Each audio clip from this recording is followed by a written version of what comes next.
الحمد لله نحمده ونستعينه ونستغفره ونعوذ بالله من شرور أنفسنا ومن سيئات أعمالنا من يهده الله فلا مضل له ومن يضلل فلا هادي له وأشهد أن لا إله إلا الله وحده لا شريك له وأشهد أن محمدًا عبده ورسوله أعوذ بالله السميع العليم من الشيطان الرجيم يا أيها الذين آمنوا اتقوا الله حق تقاته ولا تموتن إلا وأنتم مسلمون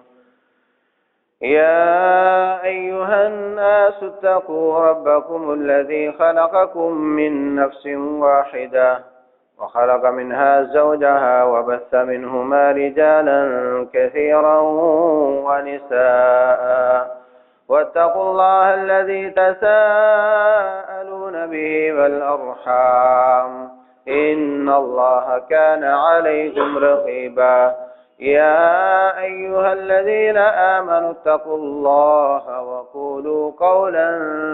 سديدا يصلح لكم أعمالكم ويغفر لكم ذنوبكم ومن يطع الله ورسوله فقد فاز فوزا عظيما أما بعد فإن خير الحديث كتاب الله وخير الهدى هدى محمد وشر الأمور محدثاتها وكل محدثة بدعة وكل بدعة ضلالة وكل ضلالة في النار. يقول الله سبحانه وتعالى وقرن في بيوتكن ولا تبرجن تبرج الجاهلية الأولى وأقمنا الصلاة وآتينا الزكاة وأطعنا الله ورسوله إنما يريد الله ليذهب عنكم الرجس أهل البيت ويطهركم تطهيرا.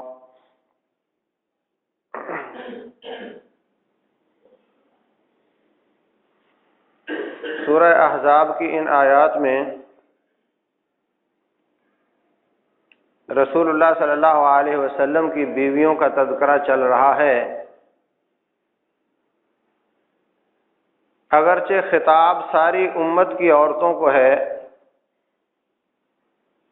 لیکن ان آیات کا پہلا مخاطب نبی علیہ الصلوۃ والسلام کی بیویاں ہیں.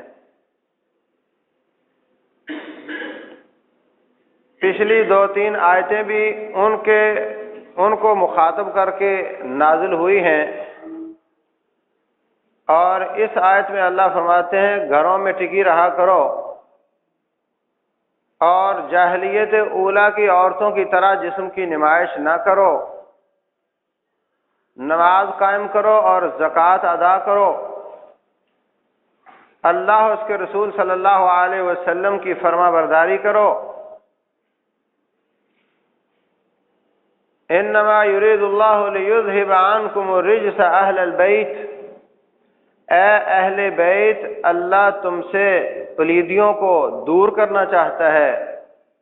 اور تمہیں بالکل پاک صاف کرنا چاہتا ہے.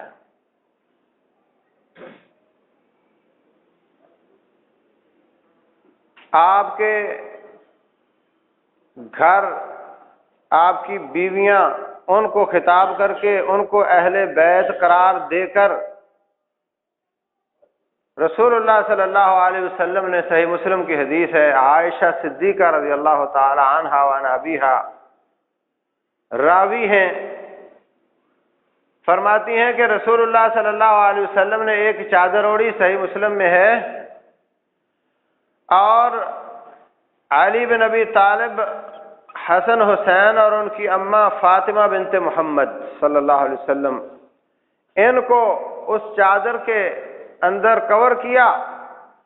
اور کہا کہ اللہ تبارک و تعالی تم سے نجاستوں کو دور کرنا چاہتا ہے اے اہل بیت، اور تمہیں اللہ تعالیٰ پاک کرنا چاہتا ہے. خطاب آپ کی بیویوں کو ہے تو وہ تو سب سے پہلے اہل بیت ہیں، اور قرآن حکیم دوسرے مقامات پر بھی اہل بیت بیویوں کو مراد لیتا ہے، لیکن جن کو روٹین میں اہل بیت نہیں سمجھا جاتا، جیسے بیٹی اور اس کے رشتہ دار پھر دوسرے ہو جاتے ہیں، تو آپ نے ان کو چادر میں شامل کر کے فرمایا کہ اللہ تم سے نجاستوں کو دور کرنا چاہتا ہے، ان کو اہل بیت قرار دیا، ان کو بھی اہل بیت میں داخل فرمایا، اور ان میں آپ کے چچا زاد بھائی اور داماد علی بن ابی طالب رضی اللہ تعالیٰ عنہ بھی شامل ہیں۔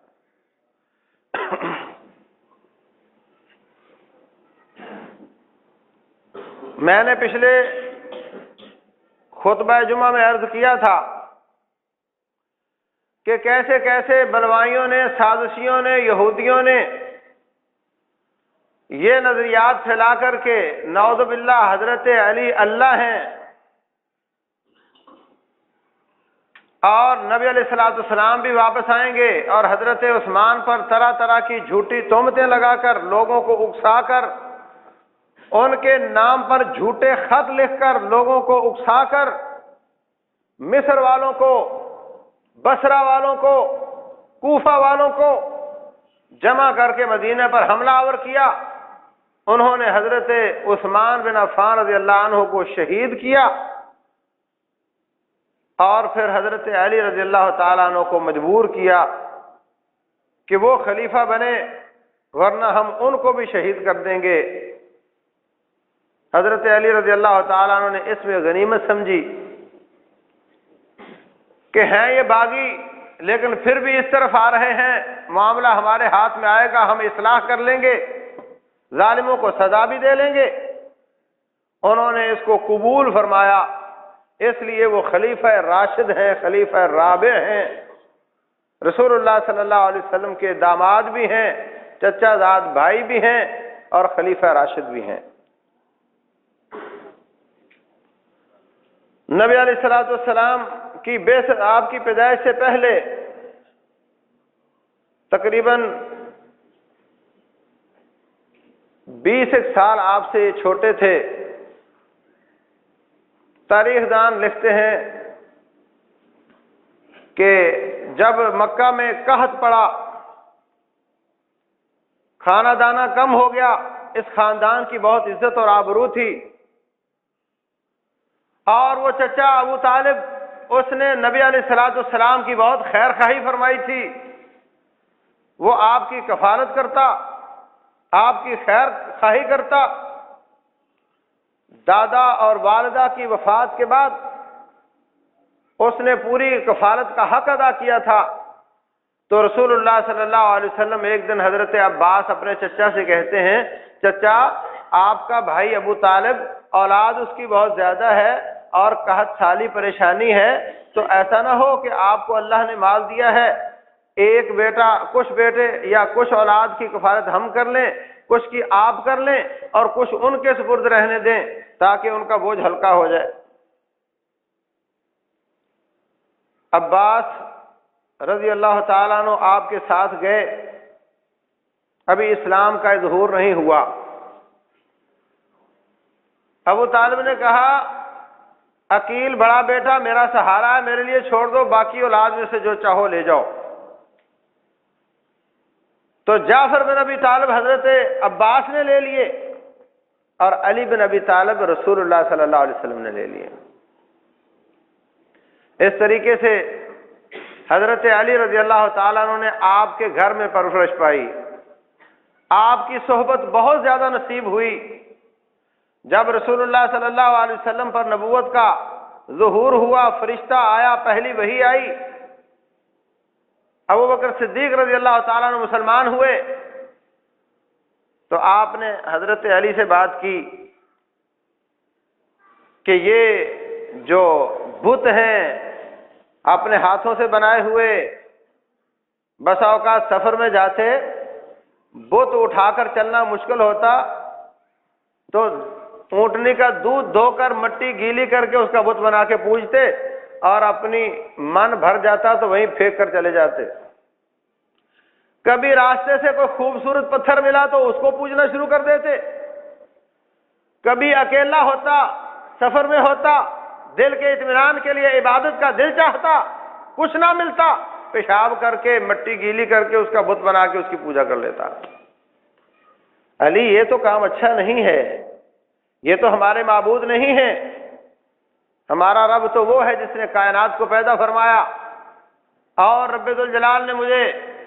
نبی اور رسول بنا کر بھیجا ہے۔ میں آپ کے سامنے اس بات کو پیش کرتا ہوں کہ آپ اس دعوت کو قبول کر لو۔ ابھی آپ نے کوہ صفا پہ دعوت کا اعلان نہیں کیا۔ علی کہتے ہیں ابا سے مشورہ کرتا ہوں رضی اللہ عنہ۔ آپ نے فرمایا ایسا کرو، ان سے مشورہ مت کرنا، آپ کو سمجھ نہیں آتی تو آپ خاموش رہو، کسی کو مت بتاؤ۔ اگلا دن ہوا، رب ذوالجلال نے ان کا سینہ کھولا، آ کر کے دوبارہ پوچھتے ہیں آپ نے مجھے کل کیا کہا تھا؟ آپ نے اپنی دعوت کو بست و کشاد کے ساتھ دوبارہ پیش کیا۔ کہا تو پھر اس کو کیسے قبول کرتے ہیں؟ کہا قل اشہد ان لا الہ الا اللہ واشہد ان محمدًا عبدہ ورسولہ۔ کلمہ شہادت پڑھایا، حضرت علی مسلمان ہو گئے۔ عمر بعض روایتوں میں 15-16 سال اور بعض روایتوں میں 20 سال تھی۔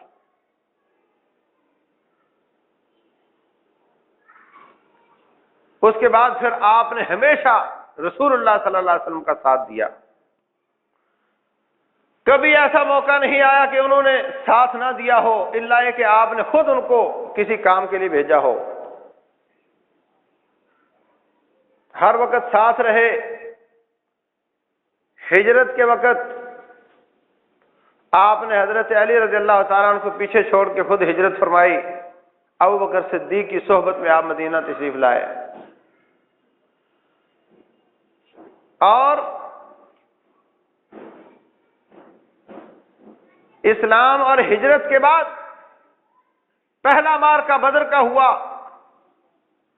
اس میں سب سے پہلے 3 آدمی، عتبہ اور شیبہ اور ان کا بھتیجا ولید، مبارزت کے لیے آئے۔ اس زمانے میں قاعدہ ہوتا تھا کہ گتھم گتھا جنگ سے پہلے کچھ پہلوان ادھر سے نکلتے تھے، کچھ ادھر سے نکلتے تھے، اور وہ پہلے آپس میں لڑائی کرتے اور اس کے بعد پھر سب کی جنگ شروع ہوا کرتی تھی۔ عتبہ شیبہ بدمعاش تھے مکہ کے، کہنے لگے آؤ ہمارے مقابلے میں کون آتا ہے۔ انصاریوں سے کچھ لوگ نکلے، کہنے لگا نہیں ہمارے رشتہ دار آئیں۔ تو پھر ادھر حضرت عبیدہ بن حارث، عثمان بن عفان